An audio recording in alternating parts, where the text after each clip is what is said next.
biasanya kita sebagai anak-anak Tuhan yang dikasih Allah untuk mengawali beraktivitas kita awali dengan doa. Ibu minta salah satu memimpin kita dalam doa. Mari kita berdoa. Bapa yang Maha Baik, terima kasih bagi kami kami datang sekolah untuk mengikuti belajar biasa. Sebelum kami belajar, kami mohon Kristus baptisme memberkati kami agar kami bisa belajar dengan semangat. Berkatilah juga guru kami agar bisa mendidik kami dengan baik. Amin. Baiklah. Apakah hari ini anak-anak hadir semua? Hadir. Tidak ada yang izin, tidak ada yang sakit, tidak ada yang apa? Tidak. Ya, syukurlah puji Tuhan.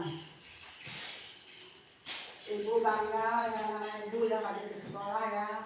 Anak-anak ibu lagi, anak-anak ibu pintar, anak-anak ibu cantik-cantik dan ganteng-ganteng. Ya, hari ini baiklah kita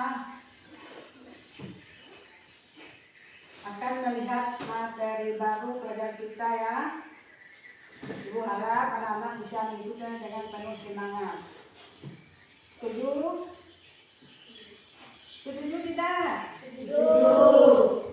Ya, anak-anak ibu harus semangat belajarnya.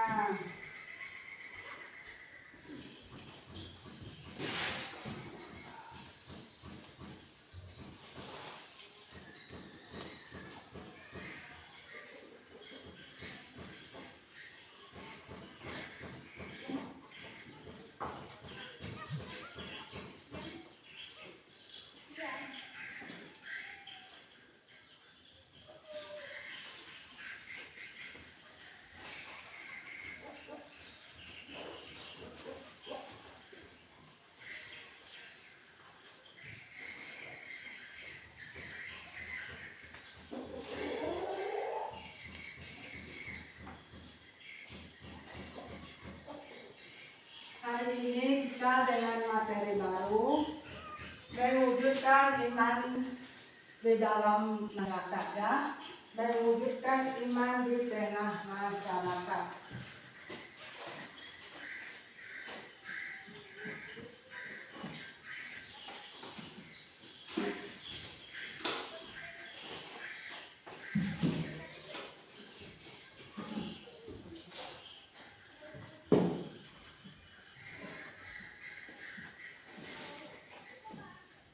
Mewujudkan iman di tengah masyarakat.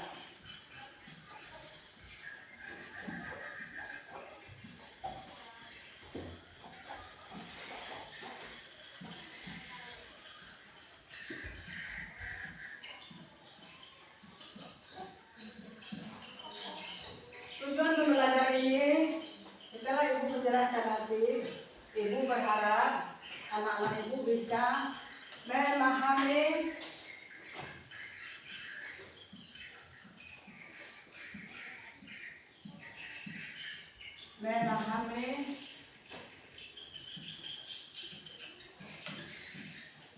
makna iman,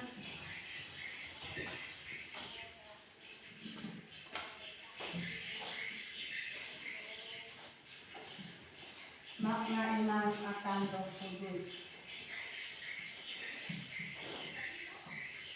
akan Roh Kudus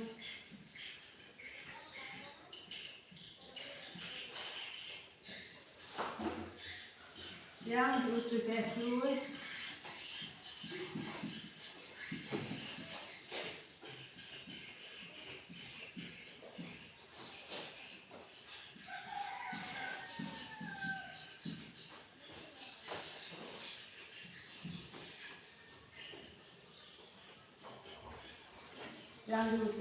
untuk menguatkan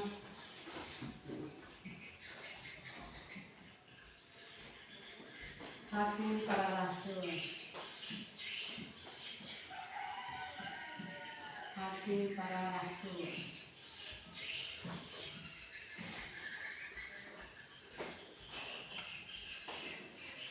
Ya, mewujudkan iman di tengah masyarakat. tapi tidak ada pelajaran, tidak pelajaran. Ibu berharap anak-anak ibu bisa menahan iman akan Roh Kudus yang butuh Yesus untuk menguatkan hati para rasul dalam kehidupan umatnya, yang menjiwai kehidupan umatnya.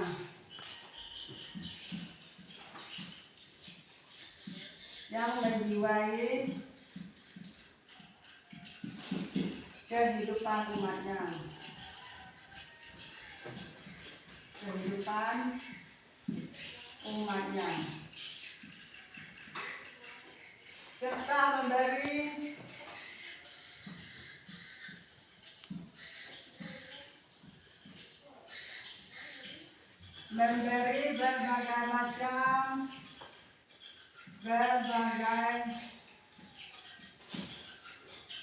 berbagai macam karunia.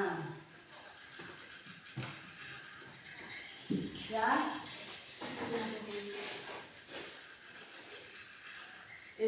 tujuan pembelajaran kita, anak-anak ibu bisa memahami makna iman akan Roh Kudus yang diutus Yesus untuk menguatkan hati para rasul, ya, hati para rasul yang menjiwai kehidupan umatnya.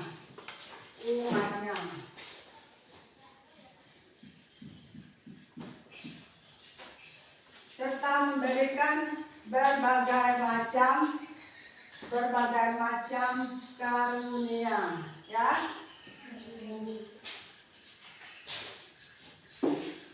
Pada pertemuan kita minggu lalu, kita telah mempelajari dan mendengar bahwa Yesus menepati janjinya akan mengutus Roh Kudus untuk para rasulnya, dan janjinya itu dipenuhi dalam peristiwa Pentakosta. Roh Kudus turun atas para rasul, ya, dalam bentuk lidah-lidah api. Apakah anak-anak pernah mendengar tentang makna iman akan Roh Kudus? Nah, terus bagaimana cara kita supaya kita bisa menghadirkan makna iman Roh Kudus dalam hidup kita sehari-hari?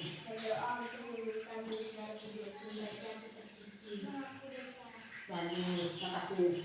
Itulah untuk kita berusaha menghadirkan Roh Kudus dalam hidup kita sebagai orang beriman. Kita harus pertama rajin berdoa, membaca kitab suci, mengaku dosa, ya. Rajin ikut perkumpulan doa rohani, misalnya kita rajin berdoa. Anak-anak sebelum belajar harus berdoa, memohon bimbingan Roh Kudus, ya, supaya anak-anak bisa selalu menjadi anak yang baik, tekun belajar, semangat belajar, sopan kepada guru, orang tua di rumah. Itu semua berkat bimbingan Roh Kudus, ya.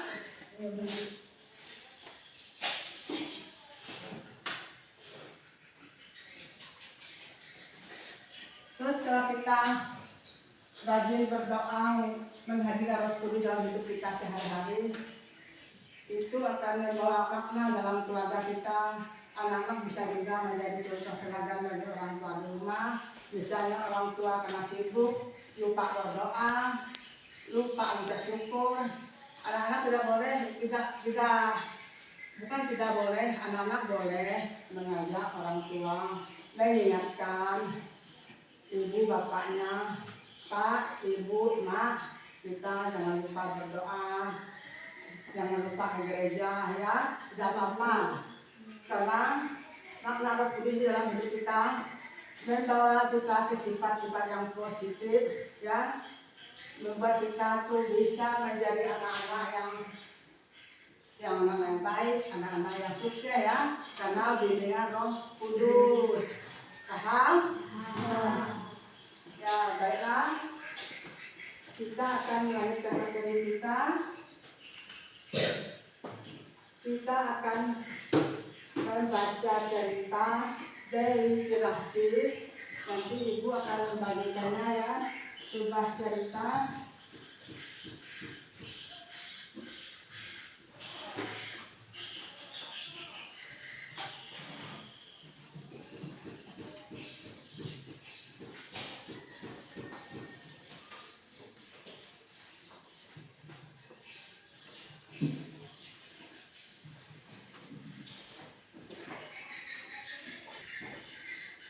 Anak-anak, ibu lihat kita kurang semangat. Anak-anak ibu ada yang mungkin dari malam lama bergadangnya, lama nontonnya, kurang semangat.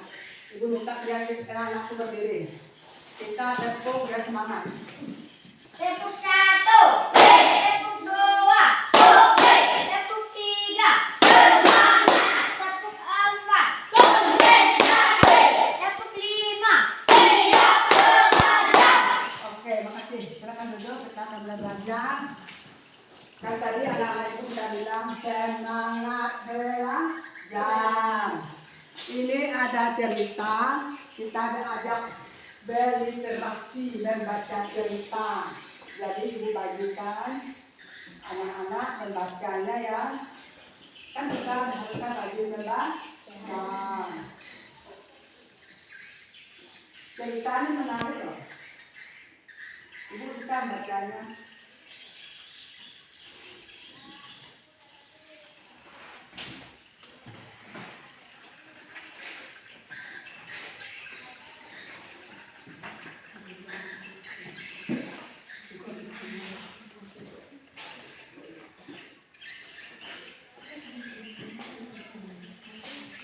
Ibu minta lebih waktu untuk anak-anak dan bacanya 10 menit ya. Nanti setelah ibu beri waktu 10 menit untuk kalian baca, ibu minta kalian bisa mengambil makna dari bacaan ini ya.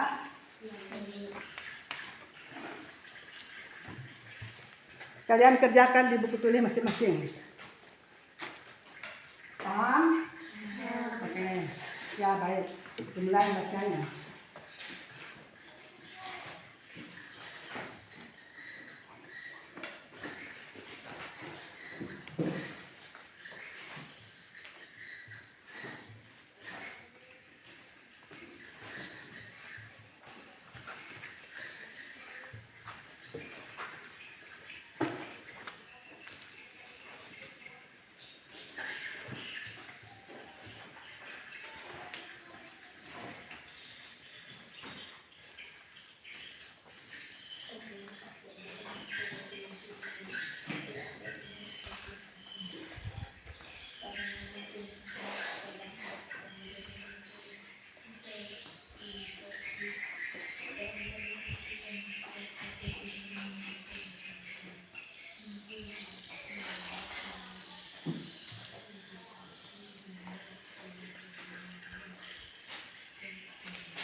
belinya di buku masing-masing. Apa yang mengajar kalian ambil dalam bacaan tersebut ya? Dijawab sendiri-sendiri ya.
Ya mana anak sudah selesai, sudah alhamdulillah Bu.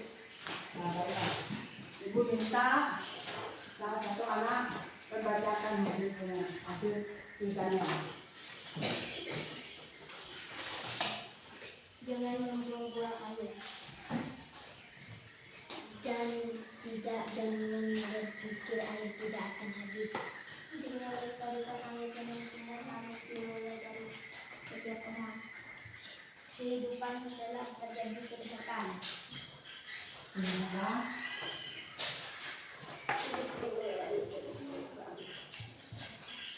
Leon? Ya baik, kita bahas bersama ya. Ceritanya, apa itu tadi anak? Ceritanya Surat dari Tema di tahun 2070. Surat apa isinya teman-teman? Ya? Ini buat ya. Surat dari teman di tahun 2070.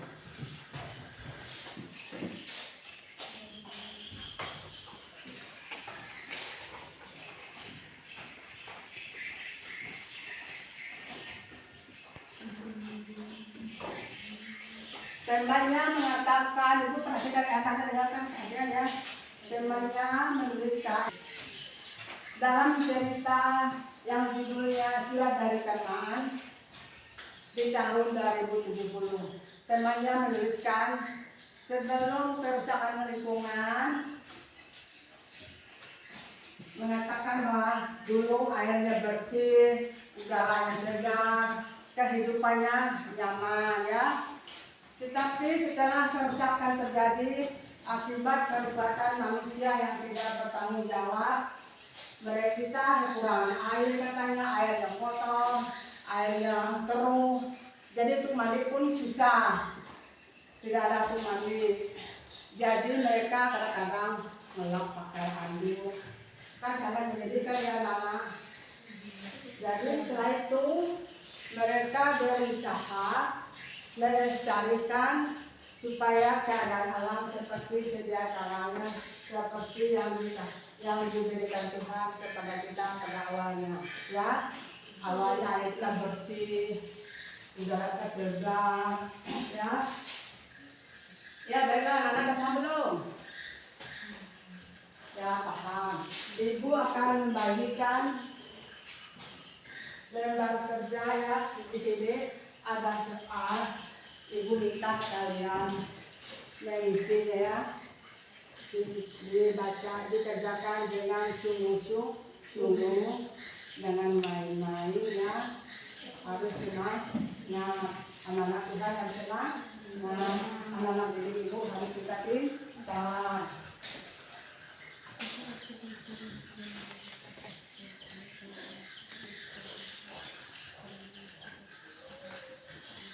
Ini lembaran kerja kerja.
selesai? Ya, coba dibaca seorang. Nomor satu, nomor satunya. Artinya adalah jangan membuang-buang. Satu. Bagaimana anak-anak sudah selesai kan bacanya, mengucapkannya? Ya. Setelah sudah selesai, siapa nomor satunya? Siapa yang bisa? Keadaan lingkungan sebelum terkenal. Nomor duanya? Berserah kepada Tuhan dan tanggung jawab merawat ciptaan Tuhan adalah dua hal yang saling terkait. Agama Katolik mengajarkan bahwa kita sebagai manusia memiliki tanggung jawab untuk menjaga dan melestarikan. Bagaimana anak-anak sudah selesai kan mengucapkannya? Sudah. Kalau sudah, ibu minta nomor satu jawabannya apa? Nanti Artinya adalah jangan membuang-buang air dan hal ini penting karena jika tidak ada tanggung jawab maka lingkungan akan menjadi kotor dan lingkungan akan mudah banjir.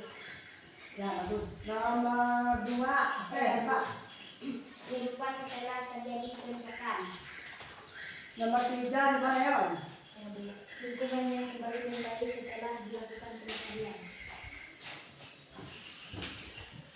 Nomor satu itu kan apa arti pelestarian lingkungan menurut ajaran agama Katolik. Kita bahas sama ya. Nomor satu, gereja Tuhan itu menginginkan kita, mengajak kita, ajaran agama kita, supaya kita ikut melestarikan alam di sekitar kita, ya. Lingkungan sekitar kita adalah saudara kita, ya. Jangan kita sudah hati kita mencemangnya, misalnya menebak kayu, membuang sampah sembarangan. Karena kita ini adalah ciptaan Tuhan yang sempurna. Jadi kita diwajibkan atau diharuskan atau diajak melestarikan ciptaan Tuhan yang berdiri pada kita umatnya, ya. Oke? Paham? Ya. Sekarang Ibu mengajak kita anak-anak untuk melihat gambar-gambar yang Ibu tempel di depan. Kalian bisa baca? Bisa?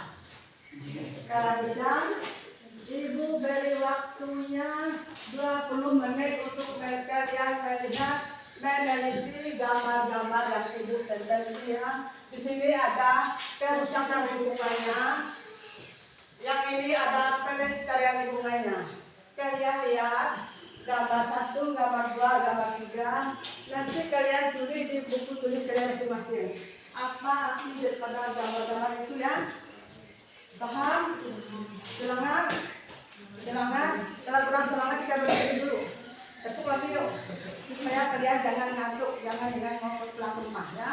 Anak-anak Tuhan harus semangat. Coba tepuk. Tepuk 1, tepuk 2, tepuk 3, semangat, tepuk 4, konsentrasi, tepuk 5, siap belajar. Bahkan anak Ibu hebat, semangat yang belajar. Sekarang sesuai dengan janjinya, semangat dan siap belajar. Ibu minta anak-anak Ibu yang semangat memperhatikan gambar yang di papan tulis.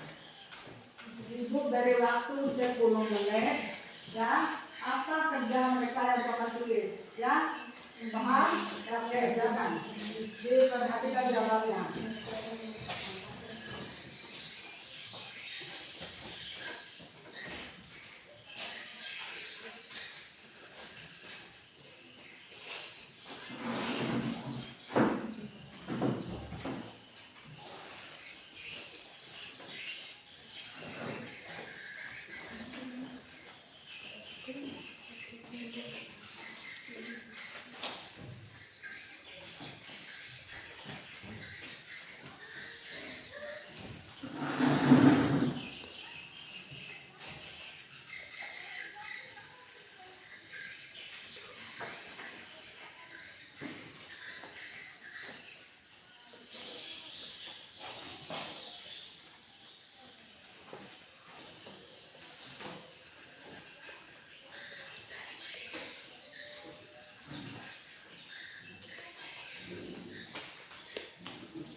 sudah kurang jelas.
Kalau sudah ibu minta anak-anak membaca pekerjaan kita punya kader di mana gambar nomor 1 kerusakan lingkungannya gambar sampah sembarangan. Terus punya pen menanam pohon dengan baik. ya dengan baik. Terus punya gel. Menanam tumbuhan. Ini kita masih melihat yang kerusakan lingkungannya, gambar kerusakan lingkungannya. Punya Leon, membuang sampah di sungai. Punya Hendra, Membuang sampah di arus air. ya baik. Makasih ya, anak-anak bisa melihatnya. Ini kita lihat bersama ya. Perhatikan gambarnya. Kerusakan lingkungan. Yang merusak lingkungan itu siapa? Manusia yang tidak bertanggung jawab. Karena merusak lingkungan itu dibolehkan Tuhan kah? Tidak kok? Boleh. Tuhan marah. Terus ini yang akibat kerusakan lingkungan mengakibatkan kerusakan lingkungan itu apa sebenarnya? Coba kata. Siapa yang bisa? Menebang kayu tanpa alasan. Ya. Kerusakan lingkungan itu yang diakibatkan karena pertama membuang sampah di sembarang tempat itu bisa membuat pencemaran air. Lingkungan kita itu terdiri dari ada air kita, ada udara, apalagi ada tanah. Kita manusia tidak bisa hidup tanpa air, tanpa tanah, dan udara. Kita bersyukur Tuhan Maha Baik memberi kita secara gratis ya, memberi kita tanah untuk kita hidup. Coba anak tanah itu apa? Tanah itu apa? Untuk menanam, untuk kita berdagang. Terus yang kerusakan yang kedua ini akibat apa ini? Yang mengakibatkan kayu-kayu seperti itu. Itu manusia yang tidak bertanggung jawab menebang hutan secara liar. Jadi hutan kita habis ditebang, terus terjadi apa? Banjir. Banjir itu mengakibatkan apa? Tanah longsor. Tanah longsor itu bisa mengakibatkan kadang kita habis tertimbun, rumah kita bisa tertimbun. Dulu ibu pernah itu ya kita menceritakan pengalaman ibu supaya anak-anak bisa memahami lebih dalam ya, yang mengakibatkan kerusakan di tahun 2020. Jadi tahun 1995. Dulu kan di dalam kita sendiri ada perusahaan kayu kan, anak-anak mendengar kecil-kecil. Perusahaan kayu yang besar-besaran, mereka perusahaan itu menebang kayu secara besar-besaran. Ujung-ujungnya kita habis. Dan sekarang kita hutan kita sudah tidak ada. Yang ada hanya kayu kecil-kecil yang tidak bisa lagi diproduksi untuk bahan bangunan. Karena mereka menebangnya bukan di yang besar-besar saja, tetapi semua ditebang, tidak dirawat. Coba kalau bertanggung jawab, tebang yang besar-besar saja, yang kecil dia perlu tunggu ya, supaya dia bisa dipakai untuk bahan bangunan selanjutnya untuk generasi muda kita kan. Terus yang selanjutnya lagi yang mengakibatkan pencemaran udara. Pencemaran udara itu kenapa Nana? Untuk bernapas. Untuk bernapas.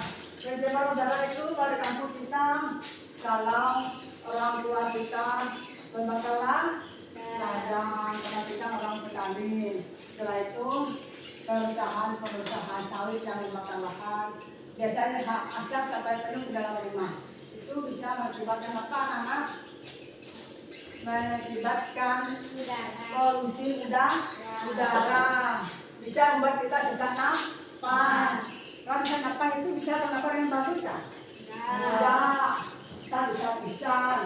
Kalau saya ibu saja bisa pisan berdiri kalau kena asap. Ya, terus kalau pencemaran air itu akibat pembuangan sampah yang sembarangan. Kalian di rumah itu punya tempat sampah tidak? Punya. Ya bagus. Jadi anak-anak dari sejak dini sekarang masih ibu ajak kita buang sampah pada tempatnya. Praktekkan hidup sehari-hari ya. Misalnya kalian di rumah, kalau orang tua kalian belum mengerti masalah sampah, main lempar-lempar. Dalam rumah kita banyak pekerjaan yang menyangkut masalah sampah ya. Misalnya mengerjakan sayur. Kalau orang tua kalian itu kan biasanya menganyam ikan, menganyam otak. Sampahnya kan banyak. Jadi tidak ada orang tuanya. Kalian yang membantu orang tua. Buangnya atau membakarnya pada tempat sampah. Jangan main lempar ke bawah kolong. Nanti kalau rumah anak-anak ibu bisa taruh sampai ke lantai. Itu bisa mengakibatkan kebakaran. Kalau api bisa dibuat tiba-tiba api loko orang yang main ke rumah kita, lalu menyalakan apinya bisa kebakaran. Itu menyebabkan bahaya kebakaran dalam rumah kita ya. Terus yang pencemaran air di lingkungan kita di sini, ya kebetulan kita pada daerah kita ini belum ada tambang emasnya. Cuma ya seingat ibu di tahun 2020 yang kita pernah itu baru-baru kita yang hampir kena sampah ya, kena virus. Akibat orang tua tidak malah membuangnya, menguburnya menjadi tanah. Mereka main lempar-lempar dengan bangkai babi. Bangkai babi yang dulu kena sampah yang ada 1 kilogram, puluhan ekor, belasan ekor itu, ya, ibu memberi contoh pencemaran air yang terjadi di daerah kita ya, biar anak bisa memahaminya. Itu waktu itu bangkai babi yang dilempar ke sungai. Terus yang terjadi apa? Bangkai-bangkainya mengepung. Kalau kita milir murid kita kan lewat sungai kan, kita kasih ke sungai. Bau yang menyengat, bau busuk. Karena bau busuknya ada resam. Itu namanya pencemaran air. Kalau air kita sudah tercemar, kan dia mandinya. Itu mandi tidak kan, pada kita bau. Apalagi yang ada tambang emasnya kayak di saudara-saudara kita yang di Taman Sawai, airnya keruh dan kayak lumpur. Itu bisa mengakibatkan penyakit. Jadi ibu harap dengan anak-anak ibu yang sudah dikasih pelajaran masalah kerusakan lingkungan, ibu harap anak-anak bisa mempraktekkannya dalam kehidupan sehari-hari ya. Misalnya kalian di sekolah, jangan contohnya menjaga di sekolah. Kalian kalau jajan jangan buang sampah pada halaman sekolah kita ya. Buangnya pada tempat sampah. Paham? Biasanya anak kan main lempar-lempar. Ya. Terus ini kita lihat lagi pelestarian apa bahasanya? Pelestarian lingkungan ya. Pelestarian lingkungan itu bagus tidak? Perlu tidak? Perlu. Untuk siapa pelestariannya? Pelestarian lingkungan itu untuk generasi kita ini, yang ini semua, dan anak cucu kita masa depan, supaya mereka tidak hidup dalam daerah yang bersam, bisa berkebun, bisa berladang, bisa bertani. Ini yang gambar ini apa tadi nama? Coba saya bisa. Yang dalam wilayah gambar pelestarian lingkungan itu. Gambar 2, ada apa nomor 2? Gambar pelestarian lingkungan. Saya mau sampah di pinggir sungai. Kita lihat gambar nomor 1 ya. Gambar 1 itu bapak-bapak menanamkan kayu. Karena tadi akibat kerusakan lingkungan akibat manusia yang kurang bertanggung jawab, tanah menjadi gersang. Tahu gersang? Tidak ada hutannya, tidak ada kayunya. Tanahnya tandus, panas. Seperti di lapangan bola kita tidak ada kayu kan? Panas tidak? Panas, buat panas. Coba kalau banyak kayu, udaranya sejuk. Ini bapak-bapak nih dalam kayu-kayu ya, supaya di daerah mereka hutannya tumbuh kembali. Terus gambar nomor 2 itu apa Nana?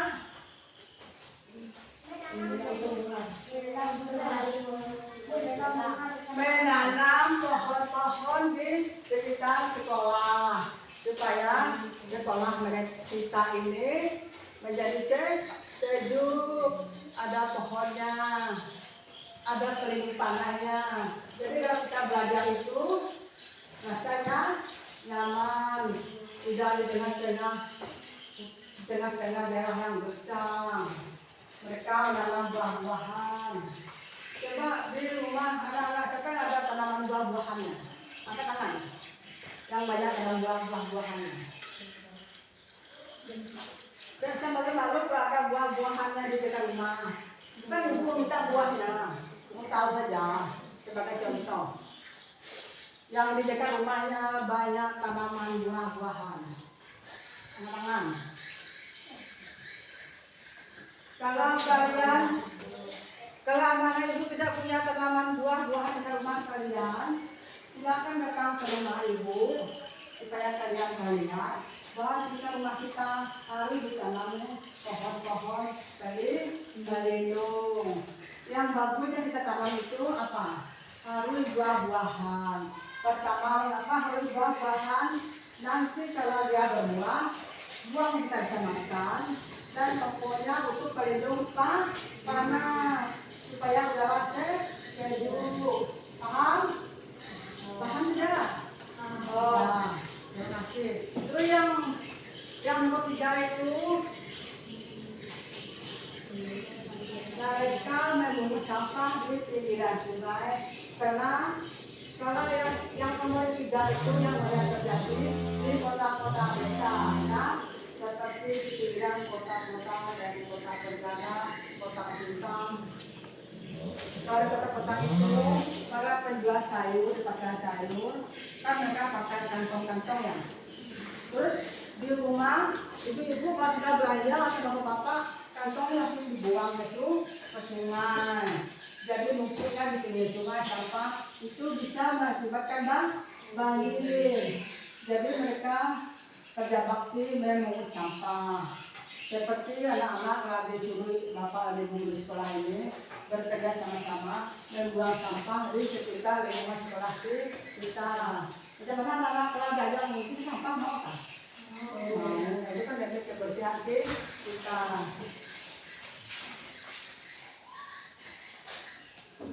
Bagaimana? Sudah paham gambarnya? Paham tidak? Ada namanya? Ya. Jadi ibu berharap setelah kita membaca dan setelah kalian melihat dan setelah kalian menggambar, setelah ibu jelaskan, ini berharap ibu meminta dan berharap anak-anak bisa mempraktekkannya di kehidupan masing-masing rumah ya, di lingkungan rumah, di sekolah, di mana saja anak-anak berada. Karena semua lingkungan itu adalah pemberian Tuhan saudara gratis. Dan lingkungan kita itu adalah saudara kita. Anggaplah mereka itu saudara kita yang terkandung. Apa kemudian dengan saudara kandungan adalah kan? Jadi dengan saudara kandung tidak pernah berkelahi. Begitu juga kita dengan lingkungan kita di sekitar kita. Karena lingkungan kita adalah saudara kita. Kita adalah satu keluarga. Jadi kita wajib merawat, melindunginya. Kalau kita perlu makan lingkungan kita itu pergunakan seperlunya. Jangan dirusak-rusak. Kalau merusak lingkungan Tuhan pasti marah. Oke? Kalau tidak ada yang bertanya, kita tutup dengan doa penuh menutup. Nanti minggu depannya, pertemuan minggu depannya kita akan bertemu dalam materi menegakkan kejujuran.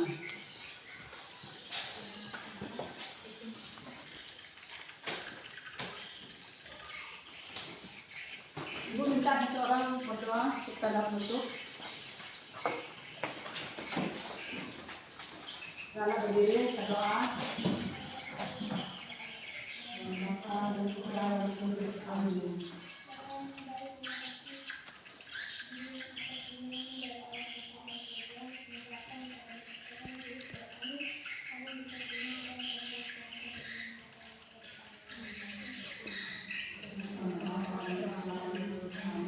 Masih anak-anak yang baik